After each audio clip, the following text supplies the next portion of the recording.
biotechnology. So in this special class, and yes, before going to start, I wish you all that stay safe, healthy at your home, take care of your relatives, okay? Because we are seeing the problems because the virus is again spreading, and so we need to take care of all those things. And with that, we can't, lack our responsibilities also. So we need to study also, take care of our syllabus also, because exams and other things are also going to be takes place on their particular time. And so I heard with this topic of biotechnology, that is tools of recombinant DNA. Okay, we are going to discuss today about the tools of recombinant DNA technology. We can see that recombinant DNA technology is like a boon for the human or mankind, because by using these techniques nowadays we have achieved lots of things in the field of biotechnology, and which is very much beneficial for the humankind. Okay, biotechnology is actually nothing but we can say that it is use of technologies in living organisms or use of microorganisms for the welfare of mankind. Nowadays, as we are seeing that world population is increasing tremendously, okay, very alarming rate, and we need to fulfill our demands, also food requirements. Day by day, we are facing lots of disease. So for that, we need antibiotics and other medicines. So whatever the research is going on, in all those fields, biotechnology playing very much important role. And the hybrid that we are developing, or we are getting our desired type of product from the living organisms or with the help of microorganisms, is actually the result of biotechnology. Okay? Because biotechnology change our way of thinking, of extraction of required materials. We can see that use of enzymes, hormones, lots of other things, proteins are very much necessary for human beings. So we use such kind of method which is feasible and easy for us. Okay. So that is the reason why we have we developed the rDNA technology. So let's start with the main topic. Tools of recombinant DNA technology. For the formation of rDNA, in the short form we used to say as rDNA, the main key tools that required is your, first of all, is your restriction enzymes. We will come to one by one with other topics. Okay, restriction enzymes, then polymerase enzymes. Okay, polymerase, which is going to be multiply or increase the addition of nucleotide. I will come to all those things. Then ligase, vectors, and then one most important is host organism. See, these all are the key features of the rDNA technology. Now one by one we will first go through all these terms, okay, get an idea about that. Then we will also discuss on the process, how that going to be performed, this technique. So restriction enzymes, okay. Restriction enzymes are also known as molecular seizure.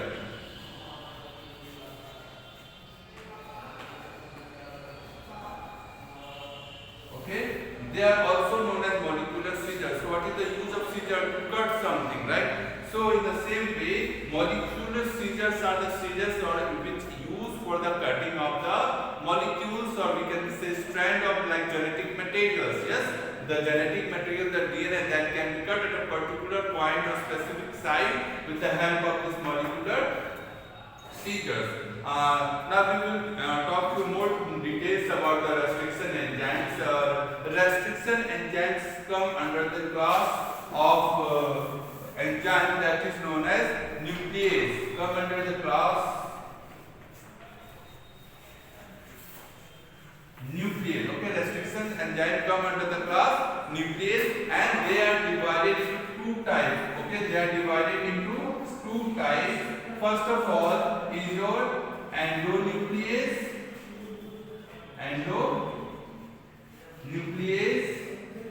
and the second one is your exonuclease. Now What is endonucleus and what is exonucleus? As I told you that restrictions enzymes are they are very much specific to the exon site, means the site on the double-stranded DNA that where they have to actually cut. So they are specific with a particular point. I mean to say that a particular kind of restriction enzymes cut the between the base pairs. Okay, the particular base pair on both the strand. Okay, on both the strand. So clear with this point. Now second thing is that the sequence, okay, the base pair, the sequence or the base pair that they actually recognize are palindromic sequence. What? Palindromic sequence. Those sequences are known as palindromic sequence. Okay, they are known as palindromic sequence. Palindromic sequences are those sequences which can be read from the both sides. Okay, in the same direction. One direction you are going to be read, it is going to be the pattern same, and of opposite side you are going to read that they will be the same. Means in both the direction. Okay, if you are going to read this sequence from this direction, the sequence of nitrogenous bases you are going to find will be the same, and if you are going to read from the other side of the strand or other side of the double strand, you will get the same sequence of the nitrogenous bases. As a result, what will be happen? As a result, what will be happen? The restriction enzymes is going to cut at the specific point between the nitrogenous bases. Okay, that's why I told you that restriction enzymes are very much specific with their action site. Okay, we will later come with the example and all. Just go through an introduction in the form of introduction. Okay. Okay. What I was saying that restriction enzyme is classified into two types. One is your endonuclease and another one is your exonuclease. When we are going to talk about endonuclease, this is going to be cut within the nucleus. Okay.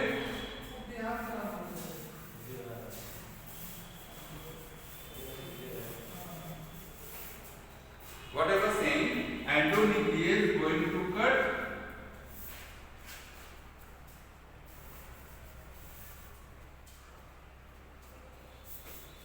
endonuclease cut within the DNA. Okay, endo. Okay, it is going to cut the strand within the DNA. Both the strands going to be cut within, not at the end. When we talk about exonuclease, it is going to cut at the end of DNA. Got it? Endonuclease is going to action within the DNA and exonuclease is going to action at the end of the strand or end side of the DNA. Now what will be the result? What will be going to be the result of this action? Let's have a view here also.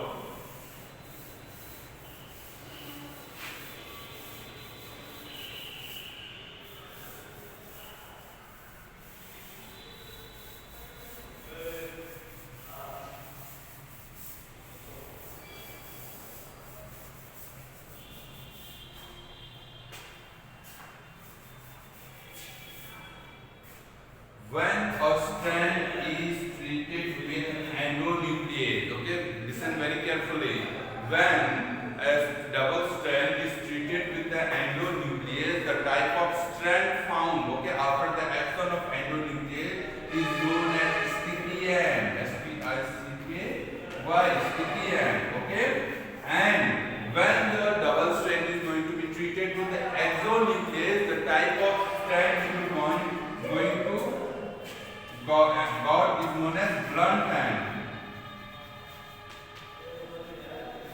Okay, that is known as blunt end. Now, how type of structure you are going to get is this is a kind of, you can say, sticky end. Okay, we are flanking structure, which is going to help you and join the sticky end. Another that you are going to get, that is your blunt end. Okay.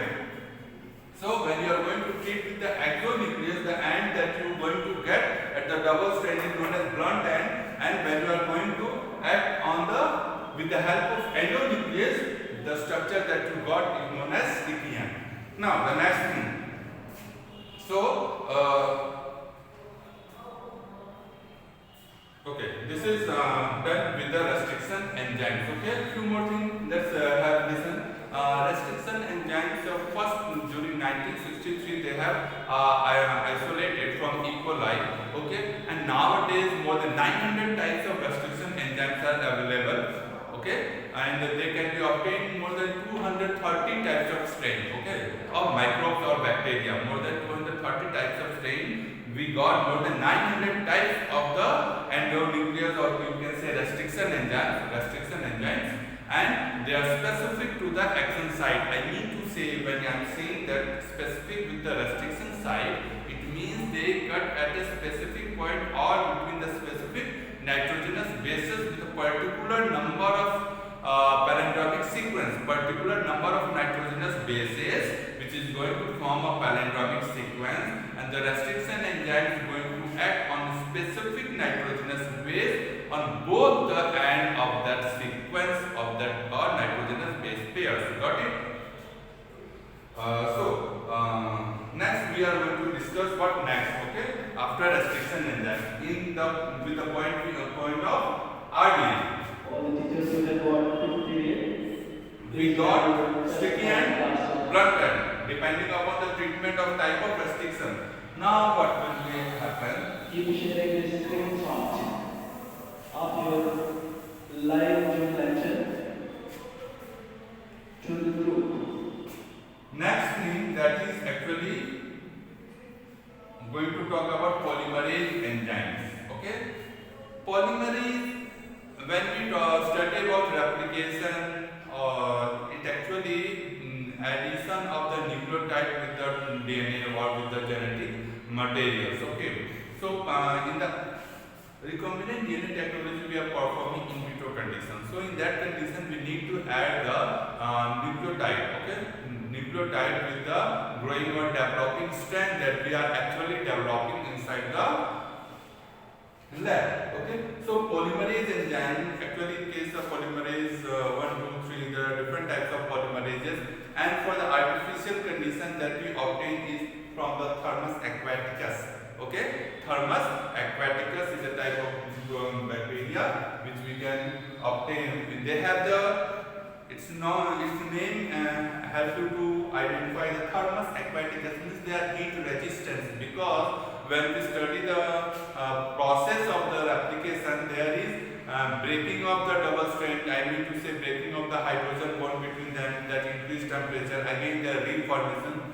So there is increase in temperature, we need to increase the temperature. So the enzyme that we are going to use should be heat resistant. So polymerase enzyme, which is used for addition of the what? Polynucleotide. And after addition, okay, the sticky and the blunt end that we have formed, and after that when we add them, we need to join our gene of interest. Okay, we need to join our gene of interest. So how that we are going to do? In normal cases where we use glue and stick our pages, if it cuts, or we use something sticky things to join. What about in the case of DNA and our genetic material? We can't use glue to stick, yes, because they are microscopic, we can't see them, or such kind of mechanism is not going to be work finally. So it is a type of type of enzyme which is known as ligase. Okay, this special type of enzyme used for the joining of the two treated strand with restriction enzymes. Okay, so the restriction, after the treatment of the restriction enzyme, the sticky end that we got, okay, the sticky end that we got is going to be joined by another type of strand of the same treated restriction enzyme that will also produce something structure like this, and both of these going to be come here. Okay, going to be come here, and this structure you will get. And with the help of ligase, we are going to join this structure, or ligase help to join this structure. So this is what restriction polymerase, and after that we are going to use vectors, because the DNA, rDNA that we are forming, there is a related with that structure or for that creation. Okay, we need a vector. Vector are generally a carrier. Okay, vectors are generally a carrier. We will come to separately. I will make a separate class on the topic vectors. Okay, vectors are carrier, or we can say plasmids are vectors. In the term of prokaryote, you will find this term that they have extra chromosomal circular DNA. Okay, they have extra chromosomal circular DNA, which is known as plasmid, and that plasmid is designated as vectors because there is a special feature with them is that they have site, okay, origin of replication, where we can make cut and our gene of interest, that rDNA, we can insert our construct into them. That vector I meant to say, or plasmid, we can insert our structure rDNA to that plasmid, and by the use of that plasmid we can transfer them into the host organism, the microbe that we have chosen for the transfer of that desired gene. So when we enter in the host with the method that we use for the enter of the host is your what? Vectors. We use vectors for the transfer of our rDNA. Okay. And the final in the key tools we use what? Host organism. That is host organism. Last one is your host organism. Actually, host organism is those, that model that we have selected to deliver or transfer our construct so that we can obtain our desired product. So this is a general introduction about recombinant DNA technology or tools that we use. Now in the next class, we will go step by step. We will discuss with all the special features, how they are going to be and what are the examples that are there. Okay. So hope you people like it. And if you people have any doubt regarding the concept or the topic, you people can leave a comment in the comment section. And yes, please, if you people have any advice, because this is the classes I am initiating nowadays, so I really need your people helps to improve my classes or idea or technology. So I will be thankful if you guide me with the improvement and all. And I need your support also. So thank you very much.